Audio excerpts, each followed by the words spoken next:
अस्सलाम वालेकुम जी। jurist.pk के साथ मैं हूं मोहम्मद हंसला ज़मीर। नाजरीन, कल एक इंतहाई अहम फैसला जो है वो लाहौर हाई कोर्ट की तरफ से सुनाया गया,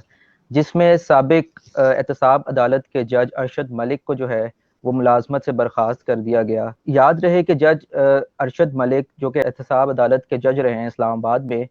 उनकी एक वीडियो जो थी वो मंजर आम पर आई, जिसके बाद ये सारा मामला जो था वो शुरू हुआ। और इसके बाद इस मामले को जो है वो फिर इस्लामाबाद हाई कोर्ट ने टेकअप किया। उसके बाद ये मामला जो था वो सुप्रीम कोर्ट में ज़ेर समात रहा, और अब लाहौर हाई कोर्ट ने उसकी एडमिनिस्ट्रेटिव कमेटी जो थी उसने जज साहब को जो है वो मुलाजमत से बरतरफ किया। तो इसी सारे मामले के जो कानूनी पहलू हैं उस पर आज हम बात करेंगे। हमारे साथ मौजूद हैं जनाब फराद अली शाह साहब, बहुत ही काबिल एहतराम एडवोकेट हैं सुप्रीम कोर्ट के और मेंबर पंजाब बार काउंसिल हैं। हमारे दूसरे मेहमान हैं जनाब बैरिस्टर अली ताहिर साहब, आप एडवोकेट हैं हाई कोर्ट के और फाउंडिंग डायरेक्टर हैं centre of law and access to justice के। और मेरे साथ मौजूद है जनाब उसामा जमील साहब, मेरे साथ इस सेशन को होस्ट कर रहे हैं। बहुत शुक्रिया आप सबका अपना कीमती वक्त देने के लिए। Thank you. बहुत शुक्रिया Anjala. Thank you Anjala for Farhad having me. साहब, thank you very much. Thank you जी। फराद साहब, सबसे पहले आपसे आगाज़ करूंगा। सर, ये सारा मामला जो है ये आपके सामने है, और हमने ये देखा कि एक वीडियो जो है वो जज साहब की वो वायरल हुई, उसके बाद ये सारा मामला शुरू हुआ और फिर इस मामले को इस्लामाबाद हाई कोर्ट ने टेकअप किया। सुप्रीम कोर्ट में जो है ये मामला चलता रहा, और अब high court, Lahore high court जो है उसने इस मामले में जो है वो जज साहब को मुलाजमत से बरतरफ किया है। तो इस सारे मामले को जो है आप किस तरह से देखते हैं, और ये जो बरतरफी हुई है इसकी क्या वजूहात आपको नज़र आती हैं, और साथ ही साथ जो फिर जज साहब ने जो फैसले दिए थे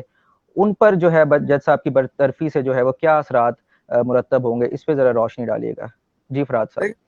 ना भाई, मैं इसमें ये समझता हूँ कि जब से अरशद मलिक साहब को बरतरफ करने का फैसला आया तो उसके बाद ये एक डिस्कशन जो है वो स्टार्ट होगी, और हर टीवी चैनल पे और सोशल मीडिया पे बड़ी तेज़ी से इस चीज़ को हाईलाइट किया गया कि शायद इस फैसले के आने से नवाज शरीफ साहब के करप्शन के जो केसेस थे उसकी जजमेंट जो है वो शायद कालअदम करार दे दी जाएगी, या उस जजमेंट को किसी और तनाजर में लिया जाएगा। तो देखिए, बात यह है कि सबसे पहले इस टॉपिक को समझने के लिए हमें एडमिनिस्ट्रेटिव कमेटी की तश्कील को समझना पड़ेगा, उसकी जो प्रोसीडिंग्स है उसको समझना पड़ेगा। देखिए, हमारे पास यहाँ पे एडमिनिस्ट्रेटिव कमेटी जो है किसी भी जज के अगेंस्ट, अगर जो आपकी पंजाब की या आपकी प्रोविंशियल जुडिशरी डिस्ट्रिक्ट लेवल पर काम करती है, उसके मोअज़्ज़ज़ जज साहबान के अगेंस्ट अगर कोई कंप्लेंट आती है तो एडमिनिस्ट्रेटिव कमेटी उसे टेकअप करती है, और उस पर इंक्वायर करने के बाद अगर वो समझें और एलिगेशंस जिस नौयत के हों और एविडेंसेस लेने के बाद अगर किसी जज को और वो बर्खास्त कर दें उसकी नौकरी से, उसे तो उसकी जो जज साहब के टेन्योर के फैसला जात होते हैं वो कभी भी इस तरीके से कालअदम नहीं होते, क्योंकि जब एक जज फैसला कर रहा होता है तो डिजोरो डिफेक्टो वो अपनी जजमेंट को अनाउंस करता है, और वो जजमेंट जो है किसी एपलेट फोरम पे जाके तो बिल्कुल चैलेंज होने के बाद सेटिस्फाइड हो सकती है, मेरिट पे उसको देखा जा सकता है। लेकिन किसी जज के नौकरी से अपने किसी मिसकंडक्ट की वजह से बर्खास्त होने पर वो जजमेंट जो है सिर्फ और सिर्फ इस बात पे सेटिस्फाइड नहीं होती। अब देखिए, मैं एक और चीज़ आपके सामने रखना चाहूँगा जो कि इस टॉपिक से बड़ी इंटरलिंक्ड भी है और बड़ी रिलेटेड भी है। देखें, आपके इंडिपेंडेंस ऑफ जुडिशरी के हवाले से जो हमारी मूवमेंट चली और उसके अंदर पीसीओ मुशर्रफ दौर के अंदर बहुत से हाई कोर्ट के जजेस को इंडक्ट किया गया, और उसके बाद जब इफ्तिखार चौधरी साहब बहाल हुए और इफ्तिखार चौधरी साहब ने आने के बाद वो पीसीओ का हलफ लेने वाले जजेस को बरतरफ किया, तो वो जो जजेस अपना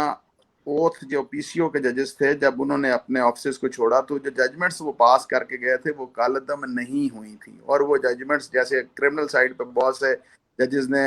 एपलेट फोरम पे काम किया था, बेल्स के फैसले थे, मर्डर अपील्स के फैसले थे, रिवीजन्स थी, तो वो इस बात पे सेटिस्फाइड नहीं हुए थे और वो फैसले कायम रहे थे। अब स्पेसिफिकली अगर हम इस केस की बात करें तो इस केस के अंदर जो सबसे बड़ी इंपॉर्टेंट बात यह है कि एडमिनिस्ट्रेटिव साइड पे जो एक मिसकंडक्ट का फैसला किया गया, क्योंकि मिसकंडक्ट इस सीक्वेंस का था कि जो वीडियो वायरल की गई और जो मरियम साहबा की तरफ से प्रेस कॉन्फ्रेंस की गई थी और जिस तरीके से जज साहब का वो सारा का सारा सीक्वेंस दिया गया था, और उसके बाद जज साहब का एक एफिडेविट आया था, आपको याद होगा कि उन्होंने वो सारे के सारे थे उसके ऊपर अपना मौक़िफ़ दिया था। तो ये इंटरलिंक तो करता है, कुछ ना कुछ तो मेरिट के साथ टच कर जाती है बात। लेकिन आप अगर उस जजमेंट को देखें, अगर आपने वो जजमेंट पढ़ी है,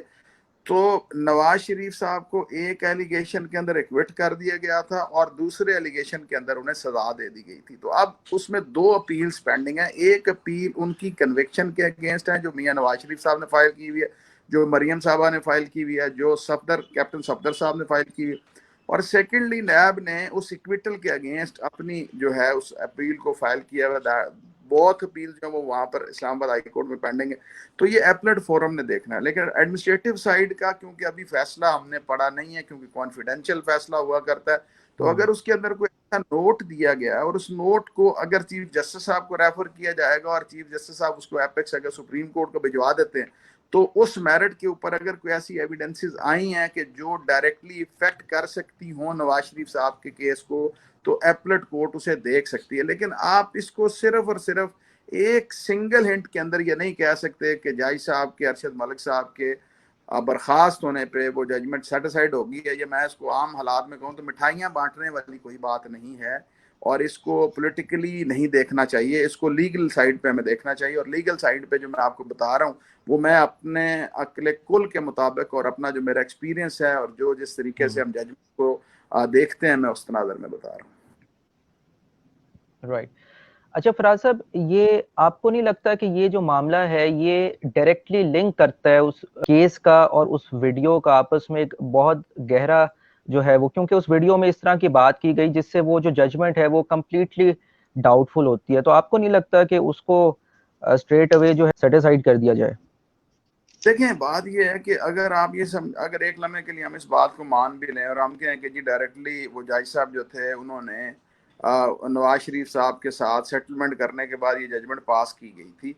तो आप ये नहीं कह सकते कि वो पूरा का पूरा उस जजमेंट को सेटिसाइड कर दिया जाएगा। देखें, किसी भी केस का फैसला अप्रेजल ऑफ एविडेंस से किया जाता है और एविडेंसेस के मुताबिक या किसी को सजा दी जाती है या किसी को लैक ऑफ एविडेंस पर बरी कर दिया जाता है, या उसको आप ये समझ लें कि मिटिगेटिंग सर्कमस्टांसेस को देखते हुए सजा को लेसर पनिशमेंट दी जा सकती है या कैपिटल पनिशमेंट दी जा सकती है। तो it depends upon the facts and circumstances of the case, और जजमेंट हमेशा बेस करती है ऑन द एविडेंस। और अगर आप ये समझें कि ये मान लिया जाए कि ये अरशद मलिक साहब नवाज शरीफ साहब से सेटल हुए हुए थे, तो फिर उनको नवाज शरीफ को सजा नहीं देनी चाहिए थी। आप देखें कि एक तरफ उनको उन्होंने सजा भी दी है और दूसरी तरफ उन्होंने एक्विट भी किया। तो ज्यादा से ज्यादा अगर इसमें मैं समझता हूँ कि ज्यादा से ज्यादा इसको रिमांड किया जा सकता है कि जो एविडेंस प्रोसिक्यूशन ने रिकॉर्ड करवाई थी उस एविडेंस को एक नए जज साहब दोबारा एविलेट करें कि आइदर वे प्रोसिक्यूशन अपना केस साबित करने में कायम रही, साबित कर सकी या नहीं कर सकी। अगर वो समझेंगे तो वो दोबारा जजमेंट रीराइट हो सकती है। और ये केसेस रिमांड होना कोई अचंभे की बात नहीं है, केसेस रिमांड किए जा सकते हैं। लेकिन ये एक अनोखी नौयत का केस जरूर है कि जजेस के अगेंस्ट इस तरीके से वीडियोस नहीं बनाई जाती रही और ना ही इस किस्म की वीडियो पहले वायरल की जाती रही। लेकिन क्योंकि ये एक हाई प्रोफाइल केस था और इस हाई प्रोफाइल केस को होने की वजह से और इसके वायरल होने की वजह से, क्योंकि prime minister former prime minister इसमें इन्वॉल्व थे और करप्शन का एक बहुत बड़ा पनामा पेपर से लेकर अब तक जो सारे के सारे सीक्वेंसेस चले थे वो इतने इंपॉर्टेंस के हामिल थे कि उस सारे के सारे मामले की वजह से ये मामला इस नहाई तक पहुंच गया। लेकिन इसमें रिमांड होने के चांसेस हो सकते हैं। फराज साहब, मेरा आपसे एक क्वेश्चन है जी जी कि अब ये जो मिसकंडक्ट हो गया और जज साहब बरतरफ हो गए, तो इसका क्या फायदा पीएमएलएन की जो अपील है इस्लामाबाद हाई कोर्ट के अंदर जो अल अजीजिया रेफरेंस के खिलाफ है, तो उसमें क्या इनको फायदा मिल सकता है या इस्लामाबाद हाई कोर्ट इस दोबारा केस को रीट्रायल करने का भी हुक्म दे सकती है? देखिए, रीट्रायल का तो हुक्म नहीं दे सकती। नॉर्मली जब एविडेंस रिकॉर्ड की जाती है, या तो होता है ना कि प्रोसिक्यूशन को एविडेंस रिकॉर्ड कराने का मौका ही ना मिला हो, प्रोसिक्यूशन को नैब को अपनी एविडेंस और अपने डॉक्यूमेंट्स एग्जिबिट कराने का पूरा मौका दिया गया है। और अगर वो ये समझें कि ये जज साहब ने पूरे तरीके से एवलेशन ऑफ एविडेंस नहीं की है और एविडेंस के बरक्स फैसला कर दिया है, तो वो ट्रायल नहीं रिमांड कर देंगे फॉर रिप्रोड्यूशन ऑफ आप जजमेंट दोबारा जो है वो रिप्रोड्यूस कर दें, judgment according to the evidence. अब उसमें वो बरी भी कर सकते हैं सजा भी दे सकते हैं, लेकिन इट डिपेंड्स कि जज साहब एविडेंस को देखने के बाद कोई फैसला करें। अच्छा, ये जो रिमांड का अरसा होगा, अगर दोबारा रिमांड जिस तरह से आप फरमा रहे हैं कि हुक्म दे सकते हैं, तो उस जो टाइम पीरियड होगा तो उसमें ये जो सजाएं हैं क्या ये कलअदम करार दे सकते हैं या टेम्परेरी अबूरी सस्पेंशन को इस तरह का हुक्म आ सकता है? पहली बात तो ये है नवाज शरीफ साहब की on the ground of medical पहले ही सजा सस्पेंड की जा चुकी है। आपको पता है कि वो परमिशन ऑफ कोर्ट इलाज कराने के लिए बाहर जा चुके हैं। और मरियम साहबा की और कैप्टन सफदर की शॉर्ट स्पैन ऑफ सेंटेंस के ऊपर उनकी जो थी सजा सस्पेंड हो चुकी है। लेकिन अगर इस केस को रिमांड किया जाता है तो फिर जजमेंट जो है वो जजमेंट सस्पेंड नहीं होती, वो जजमेंट सेटिसाइड हो जाती है और उसको रिमांड किया जाता है विद अ स्पेसिफिक टाइम के इतने टाइम स्पैन के अंदर आप इसकी जजमेंट रीराइट करेंगे अकॉर्डिंग टू द एविडेंस जो कि प्रोसिक्यूशन ने पेश की है। तो ये केस थोड़ा सा इस तनाजर में जाता मैं फील करता हूँ अपने एक्सपीरियंस के मुताबिक। राइट जी अंजला, आप क्वेश्चन पूछना चाह रहे थे? जी बैरिस्टर अली ताई साहब आपकी तरफ आऊंगा, फराज साहब आपकी तरफ दोबारा आएंगे वापस। बैरिस्टर अली ताई साहब, आप किस तरह से देखते हैं सारे मामले को, ये जो जज साहब की बरतरफी हुई है और ये जो सारा मामला है, किस तरह से देखते हैं आप इसको? अच्छा, अगर आप मुझसे इजाजत दें तो मैं एक छोटा सा मैं कमेंट कर लूं। मैं लर्न ब्रदर फहाद साहब ने जो सारी बात की, नंबर वन तो I agree with his legal analysis to the court, और खास तौर पे मिठाई वाली बात से मैं बहुत ज्यादा एग्री करता हूं, क्योंकि जब काजी फायज ईसा वाले मामले में भी हमारी वकला बरादरी ने मिठाई खिला रही थी तो मैं भी यही देख रहा था कि आप लोग मिठाई खिला क्यों नहीं है एक दूसरे को। तो इतना तो मैं 100% एग्री करता हूँ कि मिठाई बड़ी जल्दी नहीं खिलानी चाहिए। what he said, I think already उन्होंने most of the points cover कर दी हैं। एक जो अलबत्ता एक एस्पेक्ट उसका जो है वो शायद अगर आप मुझे इजाजत दें तो मैं उस पर जरा थोड़ा सा एम्फेसिस डाल दूं, तो ये है कि जिस वक्त ये वीडियो रिकॉर्डिंग सामने आई तो हमने ये देखना है कि उस वक्त सर्कमस्टांसेस क्या पैदा हुए। उस वक्त सर्कमस्टांसेस ये पैदा हुए कि एक तरफ से इल्जाम लगा कि जज साहब हमारे पास आए और उन्होंने आके कहा कि मेरा जो जमीर है वो मुझे रात को सोने नहीं देता क्योंकि मैंने नवाज शरीफ साहब को सजा दे दी है। रेफरेंस के अंदर वो प्रेस कॉन्फ्रेंस के अंदर वीडियोस दिखाई गई। उसके जवाब में जज साहब ने खुद बजारते खुद एक एफिडेविट जमा करवाया और ये तमाम एलिगेशंस डिनाई कर दिए। ये बात डिनाई कर दी कि मेरा जमीर मुझे सोने नहीं देता, लेकिन डिनाई करते हुए उसके ऊपर चंद बातें कर गए। और उसके ऊपर वो चंद बातें इस तरह की कर गए कि नंबर वन तो मैं हसन हुसैन नवाज से जो है मिला था सऊदी अरब में जद्दा में, तो और मेरी कोई वीडियो थी जो 2002 में, कोई आज से 18-20 साल पहले मेरी कोई वीडियो बनाई थी, किसी ने मुझे नशावार गोलियां खिला के। ये जो डिसमिसल है, this is on the basis of that affidavit. सबसे पहले हमने नंबर वन ये बात समझनी है, ये डिसमिसल उन इल्जामात पे नहीं है जो पाकिस्तान मुस्लिम लीग नून ने जज साहब पे लगाए। वो इल्जामात आर समथिंग एल्स। दीज इल्जामात आर ऑन द बेसिस कि जो एफिडेविट जज साहब ने जमा करा दिया खुद ब खुद ही जाके, और उसके अंदर सारी अपनी बातें मान ली कि मैं जाके मिला भी और मिलता भी रहा।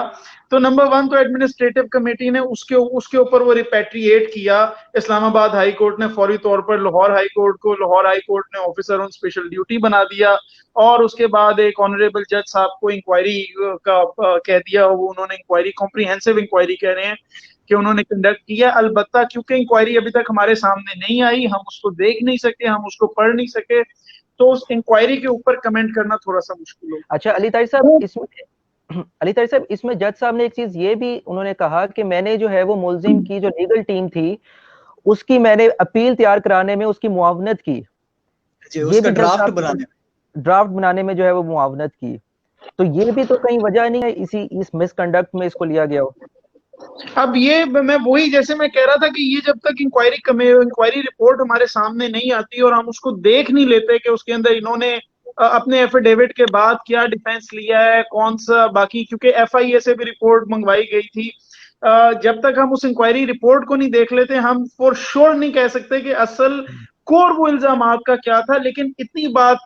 हमें समझ आ रही है कि जो इल्जामात थे वो नून लीग की तरफ से इन पे लगाए हुए नहीं थे। वो एक ऐसी बंदूक थी जो आगे से, जिसका बैरल आगे से घुमा हुआ था और इन्होंने खुद ही अपने ऊपर वो गोलियां चलाई, इन्होंने खुद ही अपने ऊपर वो इल्जामात लगाए थे। तो it was based on that affidavit that he was repatriated to the Lahore high court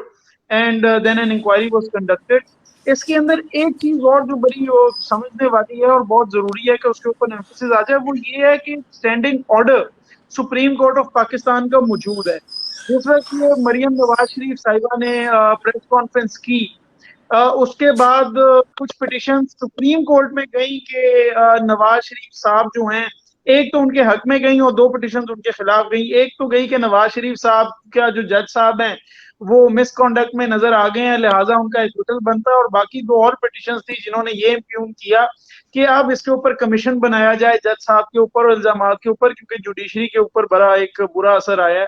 तो आसिफ सईद खोसा साहब ने इस बात को नोट किया, द देन चीफ जस्टिस, के वाकई ये एक जज जिसका कबर्ड के अंदर स्केलेटन था, इसकी वजह से पूरी जुडिशरी बदनाम हुई है। लेकिन उन्होंने ये ऑर्डर किया कि ये matter will be taken up in appeal before the Islamabad high court, number 1। Number 2, उसके ऊपर एक रिव्यू फाइल किया गया नवाज शरीफ की तरफ से, और नवाज शरीफ ने कहा कि ये आप अपील्स में लेके चले गए हैं बात को, कि अपील्स जो पेंडिंग है, क्योंकि देखिए ना, दो रेफरेंस थे, जैसे my learn brother had told you. एक तो फ्लैगशिप रेफरेंस था जिसके अंदर उनको एक्विटल हो गया था, एक अल अजीजिया रेफरेंस था जिनके अंदर उनकी कन्विक्शन हुई थी, जो स्टील मिल्स वाला जो था उसके अंदर उनकी कन्विक्शन हुई थी। तो नवाज शरीफ साहब ने रिव्यू की दो पॉइंट्स के ऊपर। एक तो ये कि आपने हमारे कानूनी रास्ते रोक दिए हैं कि हम सिर्फ अपील में जाके उसको मामले को उठा सकते हैं। नंबर 2, हमें नोटिस नहीं हुआ, जिसके ऊपर सुप्रीम कोर्ट का रिव्यू पिटीशन पे भी फैसला आ गया कि नोटिस आपको इसलिए नहीं हुआ क्योंकि हमने रेगुलर हियरिंग के लिए पिटीशन को एडमिट ही नहीं किया, और हम इस वक्त इंटरफेयर नहीं करना चाहते क्योंकि अपीलें इस्लामाबाद हाई कोर्ट में पेंडिंग हैं। लिहाजा इस्लामाबाद हाई कोर्ट को इन अपील्स के ऊपर डिसाइड करने दें। और अगर आप कोई एलिगेशन लेके जाना चाहते हैं कि कोई जज साहब जो हैं उन्होंने कोई वीडियो के ऊपर आपके पास प्रूफ है, तो आप उस वीडियो को प्रूव करें उस अदालत के अंदर। अच्छा, अगर आप मुझे 5 मिनट की इजाजत दें तो मैं क्विकली बताऊं कि पंजाब के अंदर तो इसके ऊपर कानून बहुत क्लियर है। पंजाब के अंदर इसके ऊपर कानून बहुत ज्यादा क्लियर है, क्योंकि पंजाब के अंदर फॉरेंसिक साइंस एजेंसी एक्ट जो है 2007 का, वो प्रोमिलगेट हो चुका है। तो उसका सेक्शन 9(3) जो है वो डील करता है कि अगर आपने कोई वीडियो ऐसी पेश करनी हो तो वो जो एजेंसी है, जो फोरेंसिक एजेंसी है, वो आपको वो वीडियो जो है फोरेंसिक करके कोर्ट के सामने रिपोर्ट ले डाउन कर सकती है। सिंध में ये वाला हाल नहीं है। तो अब इस्लामाबाद भी जो है वो भी आपको पता है, क्योंकि फेडरल टेरिटरी है, तो पंजाब का कानून एज एप्लीकेबल वहां पे नहीं होगा। तो यहाँ पे अगर कोई जज साहब इस्लामाबाद हाई कोर्ट में ये अपील्स के वक्त जो है वो ये कोई एलिगेशन या कॉन्ट्रावेंशन लेना चाहते हैं, तो they will have to go under article 164 of the Qanun Shahadat, जो कहता है कि जो मॉडर्न डिवाइसेज हैं उसके तहत अगर कोई वीडियो है और कोई ऑडियो है तो उसको on the basis of evidence prove किया जा सकता है। अब वो उसको प्रूव करना कोई आसान काम नहीं है, उसको प्रूव करना बड़ा मुश्किल काम है। एक तो जिस बंदे ने वीडियो बनाई होती है उसको आके हल्फ लेना पड़ता है, उसको आके अंडर ओथ गवाही देनी पड़ती है कि जी मैंने ये वीडियो बनाई है, मैं ही वो बंदा था, मैं इस आवाज को रिकॉग्नाइज करता हूँ। तो इसके अंदर कोई 5 या 6 बड़े जबरदस्त किस्म के ग्राउंड्स हैं, क्योंकि अदरवाइज जो है वो 164 का बेनिफिट आपको इसलिए नहीं मिलेगा, कानून शहादत का नवाज शरीफ साहब को इसलिए बेनिफिट नहीं मिलेगा क्योंकि वो हेयर से एविडेंस हो जाएगी। तो उसमें 5 या 6 ग्राउंड हैं जो आपको 1, 2, 3, 4, 5, 6 इस्लामाबाद हाई कोर्ट की अपील्स के सामने आपको स्टैब्लिश करनी पड़ेंगी। अगर वो स्टैब्लिश कर जाते हैं तो मेरा ख्याल नवाज शरीफ साहब इसका फायदा उठाएंगे। कानूनी तौर पे मैं समझता हूं, लेकिन उनको स्टैब्लिश करना पड़ेगा। सिर्फ ये एक नोटिफिकेशन कि ये जज साहब जो हैं he has been removed from service, इसके बेसिस पे उनको कोई एक्विटल नहीं मिलने वाला। इसके बेसिस पे कोई ट्रायल डी नोवो भी नहीं डिक्लेयर होने वाला। हाँ, ये वीडियो उनको in a judicial form, not in an executive form, in a quasi judicial form, in a judicial form उनको हाई कोर्ट के सामने अपील के वक्त दिखानी पड़ेगी कि सर ये जेन्युइन ऑथेंटिक वीडियो है और अब हम इसके ऊपर रिलाई करना चाह रहे हैं। तो मैं नहीं समझता कि नवाज शरीफ साहब को कोई बहुत फायदा सिर्फ और सिर्फ रिमूवल से मिल जाएगा। बस एक कमेंट मैं आपको कर दूं जो शायद कानूनी नहीं है, लेकिन इन द प्रैक्टिकल सेंस मैं उसको कह दूं कि हाँ, लेकिन जो पब्लिक जो फोरम्स होंगे उसके ऊपर जाहिर है नून लीग इसका बहुत फायदा उठाएगी। क्योंकि वो कहेंगे कि देखे ना जज साहब ही बेईमान थे, तो हमारे वजीर आजम साहब के साथ एक दफा दोबारा से ज्यादती हो गई। ये एक पब्लिक फोरम्स पे तो उनको कम से कम बहुत ज्यादा फायदा मिलेगा। I hope I have answered your question Hanzala. जी जी बिल्कुल सर। फरहाद साहब कुछ कहना चाह रहे थे। जी फरहाद साहब। अली भाई, आपकी बात को मैं बिल्कुल आपकी बात को सेकंड करूंगा। आपने बड़ा अच्छे और आसान अल्फाज में बड़ा प्रैक्टिकली इस चीज़ को जो है हाईलाइट किया। देखें, इस केस के अंदर 164 में तो हम तब जाएं कि जब दोनों पार्टीज अपने अपने एंड पे जज साहब अपना एफिडेविट दे चुके, वो उन चीज़ों को वेरीफाई कर चुके, और उस वेरिफिकेशन को करने के बाद वो उन सर्टिफिकेट्स को मान, हाँ वाकई इस तरीके से मेरी मुलाकात होती रही और मैं उनके साथ मिलता और मैं उनके कहने पे चीजें डिस्कस भी करता। और इस वीडियो को आपको याद, ये वीडियो किसी थर्ड पार्टी की तरफ से नहीं आई, बल्कि मरियम नवाज शरीफ साहबा ने एक प्रेस कॉन्फ्रेंस करने के बाद इस वीडियो को ना सिर्फ मीडिया के साथ शेयर किया था, और बल्कि जो इस वीडियो को बनाने वाला मेन कैरेक्टर है नासिर भट्ट, जो कि मुस्लिम लीग नून के इंग्लैंड से ब्रिटेन के हवाले से वो शायद उनके वहाँ प्रेसिडेंट भी हैं, तो उन तरफ से ये वीडियो लाई गई थी, एफिडेविट है। अगर आप उसके कंटेंट्स को देखो तो नासिर भट्ट के साथ वो पिंडी की वजह से, क्योंकि जज साहब भी रावलपिंडी से बिलोंग करते हैं और वो नासिर भट्ट भी रावलपिंडी से बिलोंग करता था, तो जज साहब ने अपने एफिडेविट में यहाँ तक कहा कि जब मैं प्रैक्टिस करता था एज ए लॉयर तो नासिर भट्ट मेरा एक पुराना साहिल था, मेरे पास वो आता था, और उसी कनेक्शन की वजह से वो एक मीडिएटर के तौर पे इस पूरी की पूरी प्रपोजिशन के अंदर आया, और उसने नवाज शरीफ फैमिली के साथ जज साहब का एक कनेक्शन मेड आउट किया, और उस कनेक्शन को मेड आउट करने के बाद उसने नवाज शरीफ साहब को शायद फ़ायदा देने के लिए कि जी जज बायस था, और जज ने सारा सीक्वेंस जो है वो अगेंस्ट दी एविडेंस किया, और उन्होंने वो वीडियो बनाने के बाद उस वीडियो को ना सिर्फ वायरल कर दिया बल्कि खुद ही उसको मीडिया के साथ, मीडिया पर्सन के साथ उसे शेयर कर दिया। अब देखिए, इसका एक और तनाजुर मैं आपके सामने अली भाई आपकी बात के साथ उसको सेकंड करते हुए कहूँगा। देखें, आपका 18वीं तरमीम के बाद, आपका NFC अवार्ड होने के बाद आपके प्रोविंशियल लेवल पर अपने अपने कवानीन बन गए, लेकिन कानून शहादत जो है उसकी एप्लीकेबिलिटी तो पूरे पाकिस्तान के अंदर है। वो 164 का आर्टिकल जो है सिंध में भी उसी तरह से अप्लाई करता है जिस तरह हमारे पास। और एक और मैं आपको बात बताता चलूँ कि जो अभी तहरीके लब्बैक पाकिस्तान के केस के अंदर जो धरना केस था, उसके अंदर इन फुटेजेस के हवाले से एपेक्स अगस्त सुप्रीम कोर्ट ने उस जजमेंट के अंदर पूरा का पूरा प्रोसीजर दे दिया है कि किस तरीके से उस फुटेजेस को जो है वो एविडेंस के तनादर में लाया जाएगा, उनको किस तरीके से एडमिसिबल करदाना जाएगा, और जो पार्टी उस पर रिलाई करना चाहती है उसको प्रोटोकॉल्स कौन कौन से जो हैं जिसको फॉलो करना पड़ेगा। और इवन अगर उन्होंने यहाँ तक कह दिया कि उस एविडेंस को एविडेंस अगर किसी के अगेंस्ट इस्तेमाल करनी है तो उसको उसमें मौका दिया जाएगा। लेकिन अली भाई, एक और बात मैं जो इसमें ऐड ऑन करना चाहूँगा कि अगर आप अबैटमेंट का सीक्वेंस देखें तो क्या ये जज साहब ने, मैं जिस डिस्कशन की तरफ ले जाना चाहता हूँ कि अबैटमेंट 2, 3, 4, 5 किस्म की, अगर आप अबैटमेंट का चैप्टर उठा के देखें PPC के अंदर, तो एक अबैटमेंट है जो अक्रंस से पहले है और एक अबैटमेंट है जो अक्रंस के बाद है। क्या ये अबैटमेंट के सीक्वेंस में नहीं चला जाएगा इस मिसकंडक्ट को, अगर हम लें कि उन्होंने सिर्फ और सिर्फ नवाज शरीफ साहब को फायदा देने के लिए उनसे मीडिएशन करने के बाद उन्होंने एविडेंस को एक तरफ रखते हुए उनको एक्विटल कर दिया। मतलब अगर ये इस डिस्कशन में चलेगी बात, तो फिर पाकिस्तान की हिस्ट्री में एक नया बाब जो है उसके रकम होना मैं उसको देख रहा हूँ अगर इस सीक्वेंस में ये चलेगी। लेकिन अभी जो आप बात कर रहे हैं कि जब तक हमारे सामने वो रिकॉर्ड नहीं आएगा जो AC कमेटी ने पास किया है, अभी हम अंदाजा तो लगा सकते हैं कि उन्होंने एफिडेविट को फॉलो किया, उस पर उन्होंने बेस किया, या सर्टन FIA की रिपोर्ट्स या IB की रिपोर्ट्स थी, या जो भी एजेंसीज की रिपोर्ट्स थी, हम उसको अभी हम ये सारी चीजें हमारी सिर्फ और सिर्फ खाम ख्याली हो सकती है क्योंकि हमने प्रैक्टिकली कोई चीज इन ब्लैक एंड वाइट 4 कॉर्नर्स के अंदर नहीं देखी। लेकिन अगर जज साहब अपने को अपील करते हैं इस फैसले के अगेंस्ट, जो कि उसमें अगर ये सारी की सारी चीजें ग्राउंड्स में एजिटेट की जाएंगी तो फिर ये चीजें हमारे सामने आना शुरू हो जाएंगी। लेकिन इस वक्त उस AC कमेटी के फैसले को देखे बगैर हम सिर्फ और सिर्फ अंदाजा लगा सकते हैं, जैसे एक अंदाजा अली भाई आप लगा रहे हैं और दूसरा अंदाजा मैं लगा रहा हूँ। अच्छा फरहाद साहब, आप की बात की और या दूसरी तरफ पे किया गया। तो मैं आपसे पूछना चाहूंगा कि एक तो अगर एफिडेविट पे अगर ये डिसमिसल हुई है तो उसमें जो पार्टीज थी जो मुलाकातें हैं या इस तरह से उनका जो मिलना है या पार्टीज जो मीडिएटर का रोल प्ले कर रहे हैं उनके खिलाफ क्या कानूनी कार्रवाई हो सकती है? और जो पहले भी आपने देखा है कि कानूनी कार्रवाई हुई है लेकिन मेरे ख्याल में सब भी जमानत पे जो है रिहा हो चुके हैं, तो आप उन लोगों का जो बीच में इन्वॉल्व है उनका किस तरह से फ्यूचर देखते हैं? फरहद अली शाह साहब। देखें, जो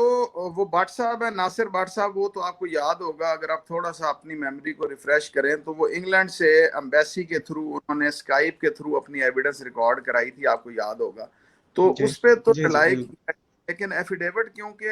अगर तो जज साहब डिनाइल करते तो फिर तो तनाजर और तरफ चला जाता था कि उसको फ्रांसिक साइंस भी जो आया जाता उन वीडियोस को कि इधर ये वीडियोस ठीक हैं या नहीं। उन वीडियोस के अंदर ना सिर्फ जज साहब नजर आ रहे हैं बल्कि और लोग भी नजर आ रहे हैं जिन लोगों को ना सिर्फ गिरफ्तार किया गया था, आपको याद होगा इस्लामाबाद में, उसके बिल्कुल बाद उनको उनका रिमांड लिया गया, उसके बाद उनको बेल आउट कर दिया गया। वो तो एक सेपरेट केस चल रहा है, उसने तो अपने मेरिट्स पे डिसाइड होना है। जो इस वक्त डिस्कशन जिसके ऊपर हम आज प्रोग्राम कर रहे हैं वो ये है कि जो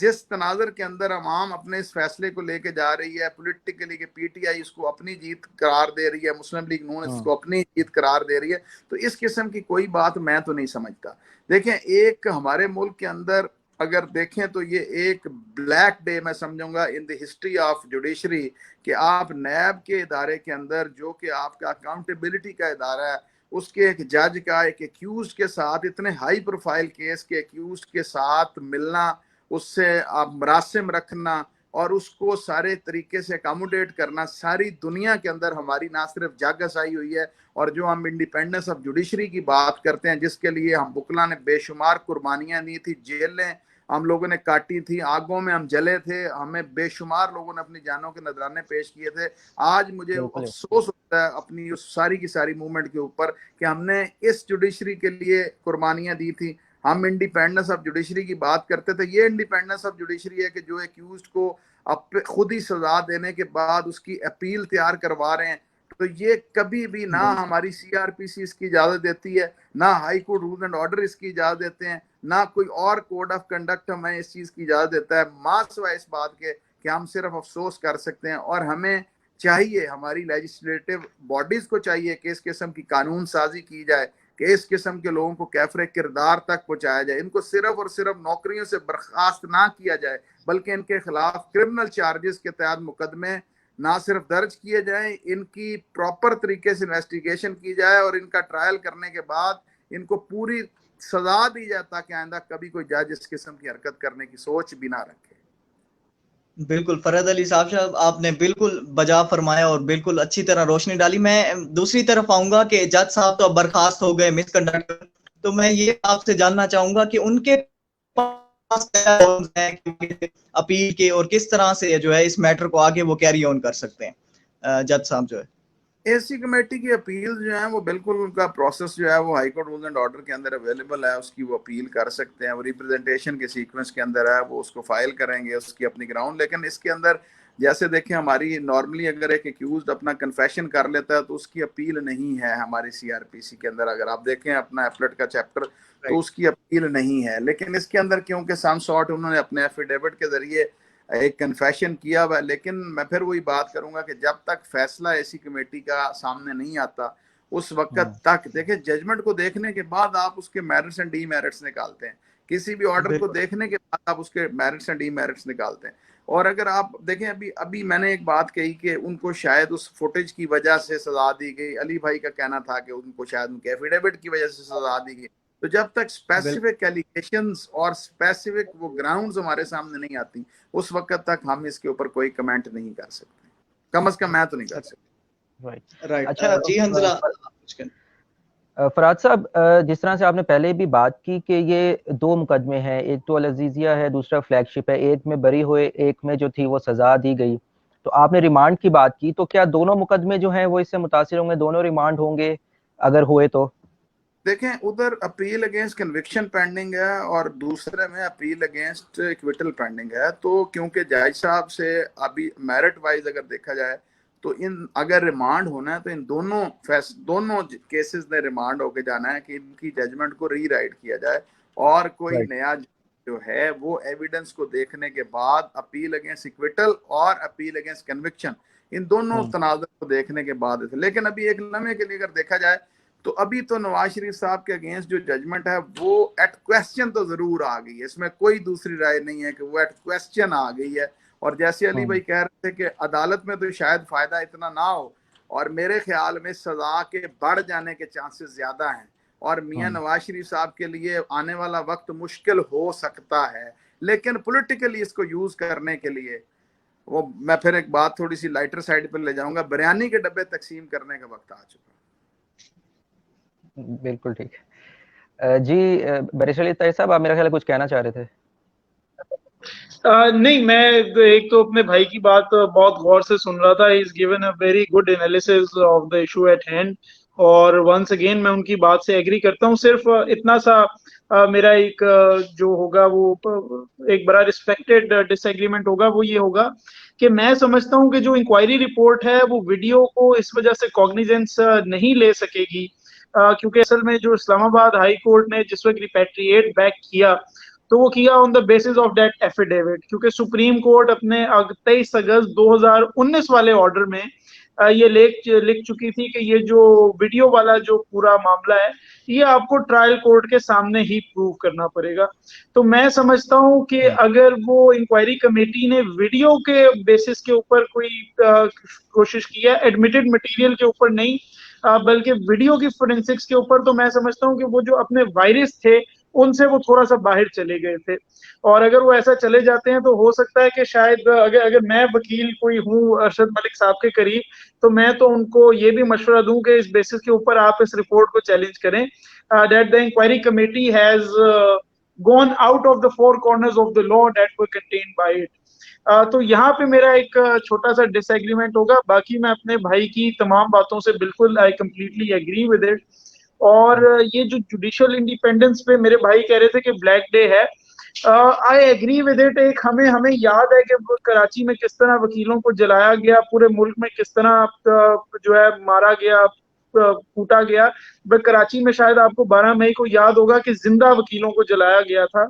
तो उसके बाद हम ये देखते हैं कि वो जो जिसके खिलाफ उनको जलाया गया था उनको अपील सुप्रीम कोर्ट में होने के बावजूद लाहौर हाई कोर्ट ने 6 दिन में, 6 साल लगे थे सजा दिलवाने में, और 6 दिन में उनका एक्विटल कर दिया था।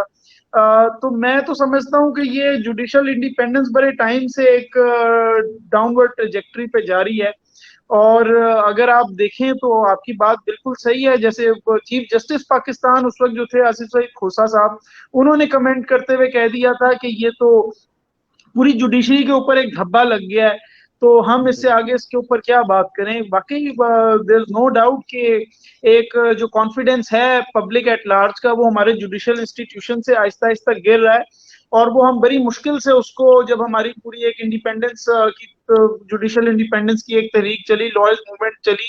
हम बड़ी मुश्किल से उसको लोगों की नजरों में ऊपर लेके गए थे। बट वो आहिस्ता आहिस्ता अब हमें नजर आ रहा है कि वापस जो पब्लिक एट लार्ज का कॉन्फिडेंस है वो शायद किसी जगहों पे ड्विंडल कर रहा है। एक अगर मैं आपको मिसाल दे सकूं तो शायद कल एक पिटीशन एडमिट हुई है हेयरिंग के लिए लाहौर हाई कोर्ट के चीफ जस्टिस साहब की तरफ से, ऑनरेबल चीफ जस्टिस साहब की तरफ से, जिसके अंदर उन्होंने पिटीशन इस बात पे एडमिट किया है कि कोरोना से लड़ना नहीं डरना है। ये शायद अन इस्लामिक है, इसलिए ये नारा हुकूमत को यूज नहीं करना चाहिए, तो ये पहले पार्लियामेंट से आप पास कराएं। तो मेरे लिए honourable Lahore high court, honourable chief justice, लेकिन जब वो इस तरह के लोग बातें सुनेंगे कि किस तरह से जुडिशियल टाइम जो है वो बजाय लोगों को इंसाफ दिलाने में इस तरह से जाया किया जा रहा है, तो मैं अपने I completely agree with my learn brother कि लोगों का जो पब्लिक कॉन्फिडेंस है जुडिशियल इंस्टीट्यूशन में वो इस तरह की बातें सुन के ड्विंडल करता है। राइट बैरिस्टर अली ताहिर साहब। फरहद अली साहब आपके पास एक दफा दोबारा आएंगे। सर आपने रिमांड की बात की, तो मैं आपसे जानना चाहता हूँ, हमारे नाजरीन को भी बताएं कि ये जो रिमांड का पूरा प्रोसेस होता है या दोबारा इस तरह से जाएगा तो इस कितना वक्त जो है इस पूरे प्रोसेस को रिक्वायर्ड होगा? देखें, बात यह है कि अगर तो डिनोवो प्रोसीडिंग्स का कह दिया जाए तो फिर डिनोवो प्रोसीडिंग या डिनोवो ट्रायल का इशू ये होता है कि उसके अंदर री ट्रायल किया जाता है, और उसके अंदर फिर ट्रायल का सारा प्रोसीजर जो है वो वेरी फर्स्ट स्टेप से लेके लास्ट तक ले जाना होता है। लेकिन अगर री राइट ऑफ जजमेंट के लिए वो रिमांड करते हैं तो जो एविडेंस होती है उसको सेविंग्स हासिल होती है, और उस एविडेंस के ऊपर एक दोबारा अप्रेजल ऑफ एविडेंस करने के बाद वो नॉर्मली उसकी जजमेंट डिलीवर करने के लिए टाइम दे देते हैं। लेकिन वो टाइम स्पैन जो है जब केस रिमांड किया जाता है तो उसके अंदर एपीलेट कोर्ट जो है वो टाइम फिक्स कर देती है कि with in 2 months, with in month, with in 3 months, तो उसके अंदर टाइम फ्रेम दे सकते हैं। वो टाइम को लास्ट रिजोर्ट नहीं हुआ करता। ट्रायल कोर्ट्स को जो डायरेक्शन है एपीलेट कोर्ट्स की तरफ से दी जाती है उसमें नॉर्मली इंक्लूड नहीं भी होते, और उसके अंदर ट्रायल कोर्ट वो एपीलेट कोर्ट को अपनी जो रिपोर्ट फाइल कर रही होती है उसमें टाइम सीक करती है, और एपीलेट कोर्ट्स की टाइम दिया जाता है। जैसे आप देखें 4 महीने हमारे मुल्क के अंदर ड्यू टू पेंडेमिक कोरोना की वजह से आपका ट्रायल नहीं हो सक रहा, आपके कैदियों को जेल से अदालत की प्रेमिसेस में नहीं लाया जा रहा। तो इस सारे के सारे सीक्वेंस, ये इस सारे के सारे सिनेरियो के अंदर अगर आप कोई दे भी देंगे तो ट्रायल होना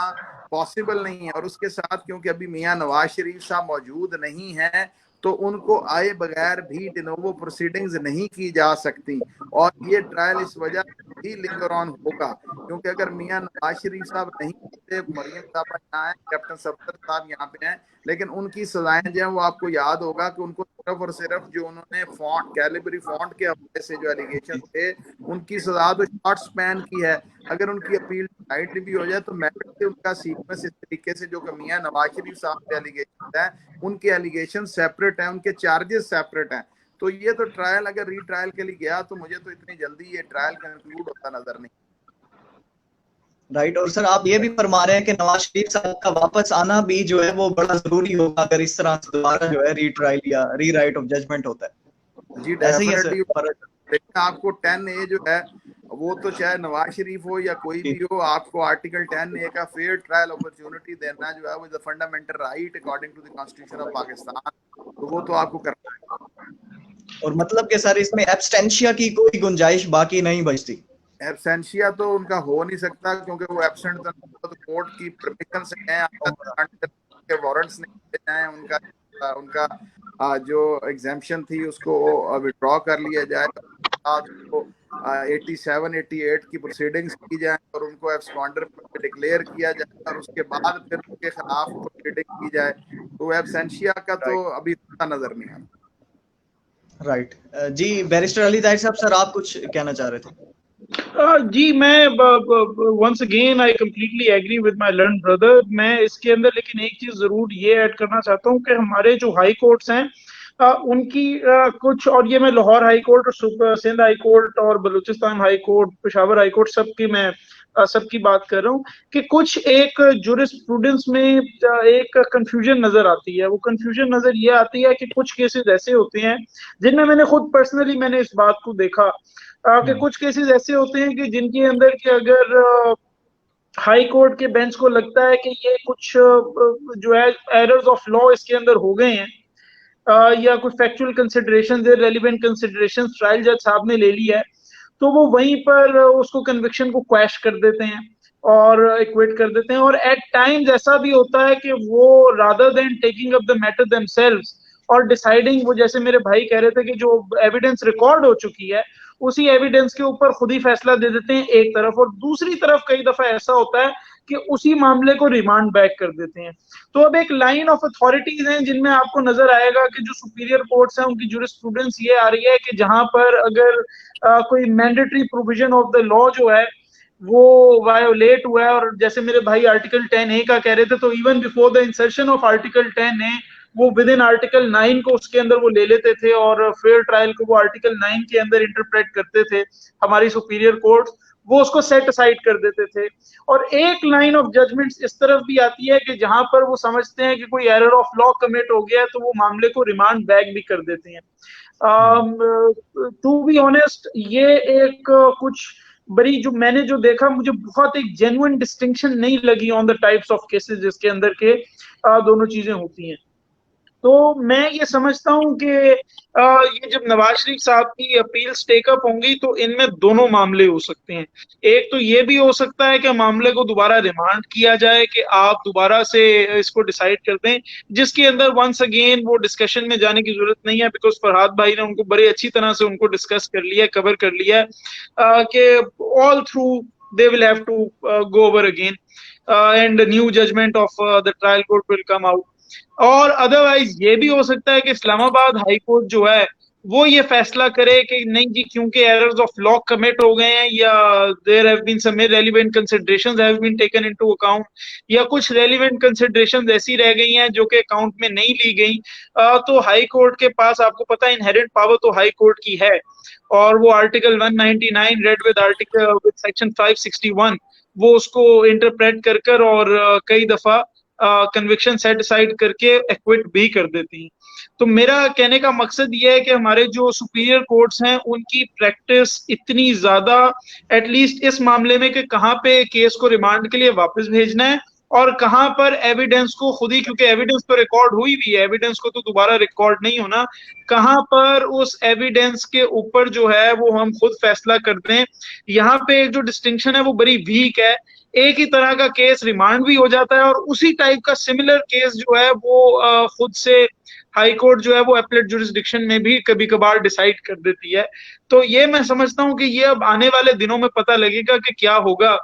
लेकिन अलबत्ता अगर आप देखें कि बाहर क्या प्रैक्टिस है और वैसे ओवरऑल जो कॉमन लॉ प्रैक्टिस है वो क्या रही है, तो ओवरऑल कॉमन लॉ प्रैक्टिस ये है कि जहां पर मिस ट्रायल हो जाए वहां पर डी नोवो ट्रायल होना चाहिए, प्रोवाइडेड के फंडामेंटल राइट्स जो हैं एक्यूज्ड के वो किसी तरह से मुतासिर ना हो। यानी अगर वो बेचारा वैसे ही 20 साल ट्रायल सह के आ गया है तो अब उसको दोबारा से ट्रायल पे ना भेजें। लेकिन दिस केस मैं समझता हूँ थोड़ा सा मुख्तलिफ है, तो डी नोवो ट्रायल हो जाना चाहिए और इसको दोबारा से ट्रायल होना चाहिए। मैं एटलीस्ट समझता हूँ, क्योंकि जो एलिगेशंस हैं कि एक साइड कह रही है कि जज साहब उनकी तरफ थे और वो दिखाने के लिए वीडियो एविडेंस सामने लेके आए हुए हैं कि ये जज तो उनके थे, और दूसरी तरफ जो पार्टीज हैं जो बेसिकली पिटिशनर्स थे पनामा गेट में वो कहते हैं नहीं जी जज साहब उनके साथ मिले हुए थे और उन्होंने जज साहब को ब्लैकमेल किया है। तो इन एनी इवेंट वो जो sanctity of the judicial proceedings हैं वो खत्म हो गई हैं, वो डूब गई हैं। मैं समझता हूँ कि in such a case retrial is the need of the hour. Okay Ali भाई राइट, बात है, जी जी जी फरहाद अली शाह साहब। देखिए बात ये है, आपकी बात से मैं डिसएग्री नहीं करूंगा, बात आप बिल्कुल सही कर रहे हैं। इशू ये है कि आप अगर देखें तो अपील इज कंटिन्यूएशन, तो ये इस पे तो लॉ बड़ा इंटरव्यू है कि अगर एपलेट कोर्ट बिल्कुल ट्रायल कोर्ट की तरह को एविडेंस भी करती है, अदरवाइज एविडेंस कोर्ट में नहीं दे सके अली आप ताहिर यहाँ साहब सर आप अपना माइक अगर म्यूट करें कोई तो जी आवाज जी सही नहीं आता। लेकिन इशू ये है कि जो इस केस के अंदर जो हम देख रहे हैं, जिस तरीके से इस केस का फैसला किया गया और जज बायस हो गया, इस किस्म की एग्जाम्पल्स आपको पहले नहीं मिलती। नॉर्मली जो हमारे केसेस रिमांड होते हैं या रीट्रायल के लिए जाते हैं उसके अंदर हमारे पास नॉर्मली ये होता है कि सर्टन चार्जेस फ्रेम नहीं हो सकते, या चार्ज जो है उसके अंदर कोई ना कोई ऐसा लिखूना रह जाता है कि जिसके ऊपर एविडेंस को, जैसे हम आपके सामने अभी कल एपेक्स अगर सुप्रीम कोर्ट ने एक फैसला किया कि एक औरत को मर्डर किया गया था और उस औरत की अपील, मतलब उसके जो कल्प्रिट्स से उनकी अपील सुप्रीम कोर्ट में आ गई, तो वहां पे उन्होंने देखा कि जब वो औरत मर्डर हुई थी तो उसकी पेट में, उसके वॉम में एक बच्चा था और वो 6-7 माह का बच्चा था। अब उसका चार्ज नहीं फ्रेम हुआ था नीचे, और वो इस्तकाते अमल और उसके इस्तकाते जनीन के हवाले से वो चार्ज कोर्ट, एपलेट कोर्ट जो है उसकी सजा नहीं दे सकती थी, क्योंकि वो स्पेसिफिक चार्ज ट्रायल कोर्ट ने कभी भी फ्रेम नहीं किया था। तो वो रिमांड किया उन्होंने इस बात पे कि को स्पेसिफिक चार्ज फ्रेम करने के बाद इसकी जो है इसको ट्रायल किया जाए। तो वो स्पेशल सर्कमस्टांसेस हैं जिसके अंदर केसेस नॉर्मली रिमांड होते हैं या रीट्रायल का कहा जाता है, वरना अप्रेजल ऑफ एविडेंस हम रोज देख रहे हैं कि हमारी एक जजमेंट हमारी क्वेश्चन आती है जिसके अंदर मुल्ज़म ने अपनी अपील जो है वो कन्विक्शन के अगेंस्ट की होती है, कुछ जो बरी होते हैं उसकी वही जजमेंट चैलेंज की होती है मुद्दई ने अपील अगेंस्ट एक्विटल के सीक्वेंस के अंदर, और कुछ मुल्ज़मान की सजा जो है वो कंप्लेनेंट के मुताबिक नहीं होती, वो उसकी इन्हांसमेंट भी मांग रहा होता है। मतलब एक ही जजमेंट 3-4 तनाजुर के अंदर चैलेंज होती है, और एपलेट कोर्ट करती है कि वो अप्रेजल ऑफ एविडेंस करने के बाद उन चारों हेड्स को डिसाइड करते हैं कि किसने बरी होना है, किसकी सजा इन्हांस होनी है, किसको अपील अगेंस्ट एक्विटल में नोटिस होना है, तो नॉर्मली वो डिसाइड कर देती है। लेकिन ये केस जो है ये थोड़ा सा डिफरेंट नौयत का है, हाई प्रोफाइल केस है, फॉर्मर प्राइम मिनिस्टर इन्वॉल्व है, जज के हवाले से एक एसी कमेटी की जजमेंट आ चुकी है कि इन्होंने मिल के या जो भी सारा मामला किया, तो इसमें बड़े चांसेस जो देखने में लग रहे हैं, देखें अब होना क्या है ये तो अल्लाह ताला को पता है, लेकिन जो हम अपने एक्सपीरियंस को देखते हुए और लॉ की एप्लीकेबिलिटी को देखते हुए और एपेक्स कोर्ट्स की जो जजमेंट्स आई हैं इंटरप्रिटेशन के हवाले से उसको देखते हुए मैं तो कमेंट यही कर सकता हूँ कि इसके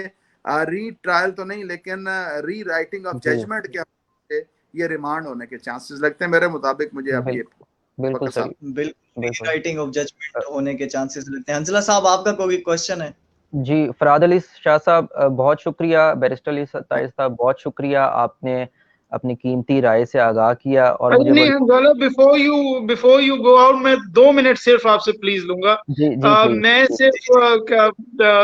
एक तो देखें, एक बड़ा अच्छा फायदा ये होता है कि जब आप लर्न लोगों में बैठते हैं तो आपको बहुत कुछ सीखने को मिलता है, तो काफी कुछ मुझे सीखने को मिला। लेकिन मैं एक बात मैं ये जरूर कहना चाहता हूँ कि एक my learn brother was saying कि ये शायद तारीख में एक मुनफरद केस है, लेकिन वो एक बड़ा वो मजे की बात वो कहते हैं दैट हिस्ट्री रिपीट्स इटसेल्फ। तो अप्रैल 2001 में सुप्रीम कोर्ट ने कन्विक्शन सेट असाइड की थी आसिफ जरदारी और बेनजीर भुट्टो की, और वो कन्विक्शन सेट असाइड इस वजह से हुई थी क्योंकि कुछ इलेक्ट्रॉनिक टेप्स जो हैं वो सामने आई थी between Abd Malik Qayyum and Saifur Rehman who was then the chairman of the Ehtesab commission. उन टेप्स के बेसिस के ऊपर ट्रायल को जो है वो अनफेयर उन्होंने करार दिया था। उस वक्त आर्टिकल 10A भी कॉन्स्टिट्यूशन में नहीं था, तो लेकिन ट्रायल उन्होंने कहा that it was not a fair trial और कन्विक्शन सेट असाइड कर दी थी सुप्रीम कोर्ट ने। और सुप्रीम कोर्ट ने कहा था कि ये नजर ये आता है कि जज साहब बहुत ज्यादा बायस थे, जिसके बाद के जज साहब ने ताकि उनका जो है वो उनके ऊपर कोई आगे इंक्वायरी ना हो सके तो he had resigned, Malik Qayyum had resigned. अब यहाँ पे एक हमें जरा थोड़ा सा देखना होगा कि शायद सुप्रीम कोर्ट का एटलीस्ट एक नजीर तो मौजूद है, एक प्रेसिडेंट तो मौजूद है कि जहां पर इवन के सुप्रीम कोर्ट के लेवल पे, जैसे मेरे भाई कह रहे थे that appeal is a continuation of proceedings, तो उसी तरह अगर सुप्रीम कोर्ट जो है उस लेवल पे जाके यानी at the apex of the appeals अगर आप जाकर ये रिलीफ ले सकते हैं, तो मैं समझता हूं कि फिर इस्लामाबाद हाई कोर्ट भी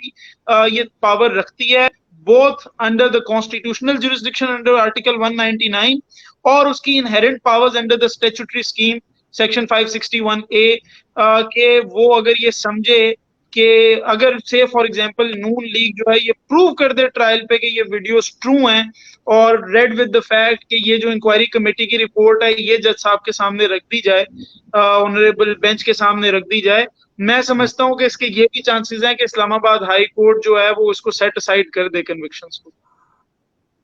बिल्कुल मैं आपकी बात से एग्री करता हूँ, वन ऑफ द ऑप्शन ये हो सकती है, लेकिन आप एक चीज ध्यान में रखिए कि जो जिस केस को आप कोर्ट कर रहे हैं मलिक कयूम साहब वाला, उनका बेसिकली एसी कमेटी जो है वो एपेक्स कोर्ट के जो जजेस हैं उनके लिए सुप्रीम जुडिशल काउंसिल जो है वो बेसिकली उसका थोड़ा सा सीक्वेंस डिफरेंट हो जाता है, और जो हमारी डिस्ट्रिक्ट जुडिशरी है उसके हवाले से थोड़ा सा डिफरेंट हो जाता है। लेकिन बात यह है कि जो इनहेरेंट पार्स, कोई दूसरी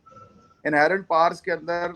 जो कोर्ट है वो फैसला बिल्कुल कर सकती है, इसमें बरी कर सकती है, कोई ऐसी बात नहीं है, लेकिन इसमें थोड़ा सा डिफरेंट हो जाएगा, थोड़ा सा सीक्वेंस एविडेंस है जो पनामा पेपर्स के हवाले से और जो बाकी सारे के सारे सीक्वेंसेस हैं जिन डॉक्यूमेंट्स पे रिलाय करके आपने अपनी एविडेंस को रिबट करने की कोशिश की है उसको री वैल्यूएट तो करना पड़ेगा। अब देखें ना, एक तरफ आपकी जजमेंट जो है एक में आपको एक्विटल किया हुआ है, दूसरे में आपको कन्विक्ट किया हुआ है, और फिर आपका जज बायस भी होना आपका थोड़ा सा साबित हो गया का फैसला आ जाना, ये सारी चीजें जब आप इसको कलेक्टिवली इसका इफेक्ट देखते हैं तो ये दोनों सीक्वेंस जा सकते हैं कि इधर वे इनहेरेंट पावर्स के अंदर, जैसे आपने अभी जिक्र किया अली भाई, तो उसमेम वो एक्विटल भी कर सकते हैं और चांसेस देयर कि वो इसको री राइटिंग ऑफ जजमेंट के लिए इसको रिमांड कर दें। बिल्कुल ठीक। बिल्कुल ठीक फराद अली शाह साहब। मुझे बड़ी उम्मीद है कि एक जो इसमें इस सारे मामले में जो कन्फ्यूजन थी वो अब बहुत हद तक जो है वो क्लियर हो जाएगी। फराद अली शाह साहब और बैरिस्टर अली ताज साहब, आप दोनों का बहुत शुक्रिया, आपने अपनी कीमती थैंक राय से यू। आगाह किया और कीमती वक्त हमें दिया। नाजरीन, आज के हमारे शो का जो है वो यहीं पर इख्तिताम होता है। हमें इजाज़त दीजिए। अल्लाह हाफिज़। Thank you. अल्लाह हाफिज। Thank you. माशाल्लाह, very good session, very good session. Thank you sir. I think sir, Farhad साहब still we left. Are live sir, 1 minute sir. Ji